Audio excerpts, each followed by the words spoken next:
Labadiena, brangus žiūrovų, jūsų ekranuose Kauno miestas, Kauno Žalgirio futbolo akademijos maniežas ir čia šiandien taip pat startuoja Baltijos jaunimo futbolo lygos kovos. Grąžina kamuolį į žaidimą. Ir kiekvienoje amžiaus grupėje po 2 grupės, po 6 komandas. Smūgis į vartus, ties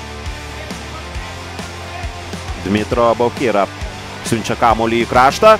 Ir jau baudos aikštelėje kamuolys, kuomgi viskas čia baigsis, kuriems, aišku, teks garbė rungtyniauti ir namuose Marijampolėje. Galbūt po šios atakos čia, jeigu nuošalės nėra, gali būti labai pavojinga ir taip ir yra, bet Marijampolė apsigina vėl išmušdama kamuolį.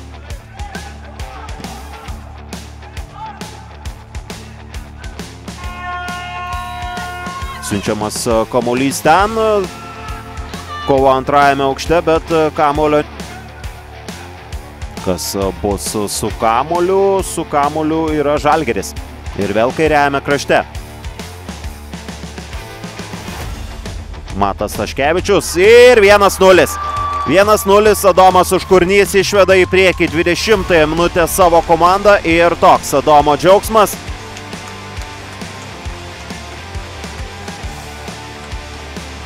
Tikslumo šiek tiek pritrūko, kamuolys nukeliavo į užribį.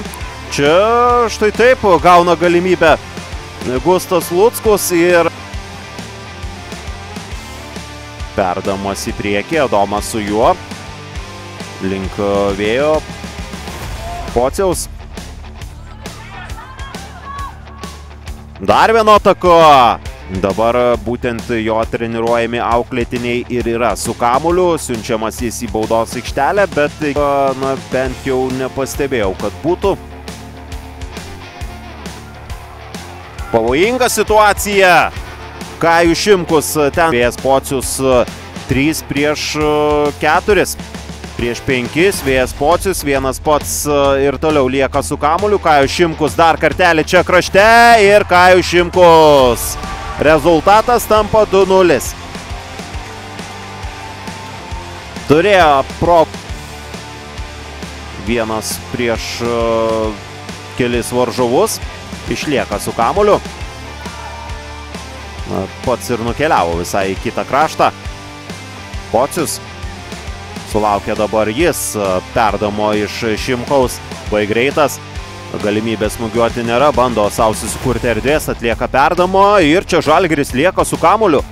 Kirbutas, aišku, baudos aikštelėje ten labai daug Marijampolės komandos žaidėjų. Sudėtinga ten atrasti erdvių, galiausiai šiek tiek mažesni, nei buvo šiose rungtynėse iki tol. Dabar Žalgirio komandos ataka, smūgis, Vasilius. Ilgai buvo su kamuoliu, Šimkus, baudos aikštelėje. Laviruoja ten jis su kamuoliu, smūgis į vartus ir rezultatas galiausiai tampa 3-0. Žalgiris didina dar kartelį savo pranašumą, mušdamas trečiąjį šių rungtynių įvartį jau per pridėtą laiką.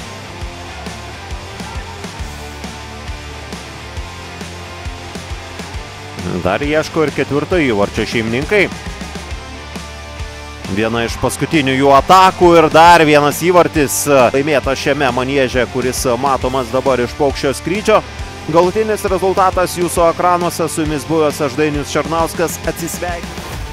Dėkui, aišku, visų pirma, tai noras pasidžiaugti, kad tokia lyga tikrai jauniems žaidėjams tai buvo gera patirtis ir, aišku, jautėsi truputį jaudulys gal pradžioje, bet džiaugiuosi, kad susitvarkė žaidėjai, stengiasi žaidybinio plano laikytis ir, manau, atidavė visas jėgas, buvo tikrai geresni šiai dienai ir noras tai pasidžiaugti tą lygą, kad jiem yra toksai gera tikrai patirtis. Kameros filmuoja, jie tokio aplinkoje gerai auga. Formatas toks, kad sužaidėte dabar su komanda, kurią galbūt geriau žinojate, vis tiek ir žaidėte prieš juos. Dabar laukia Estai, Latvijai.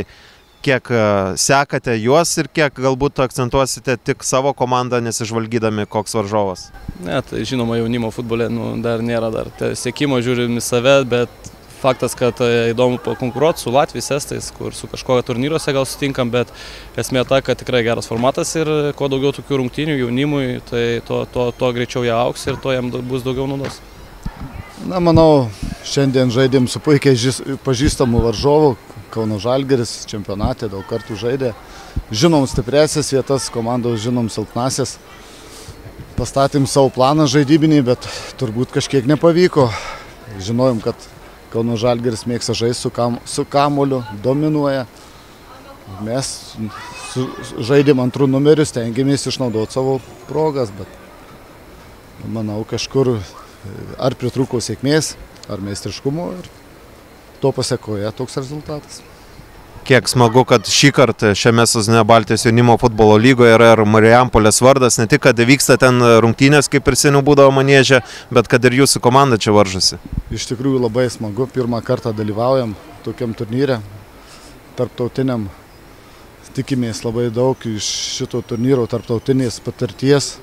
Norim pasižiūrėti, kaip bendramžiai žaidžia Latvijoje, Estijoje. Iš tikrųjų labai smagu.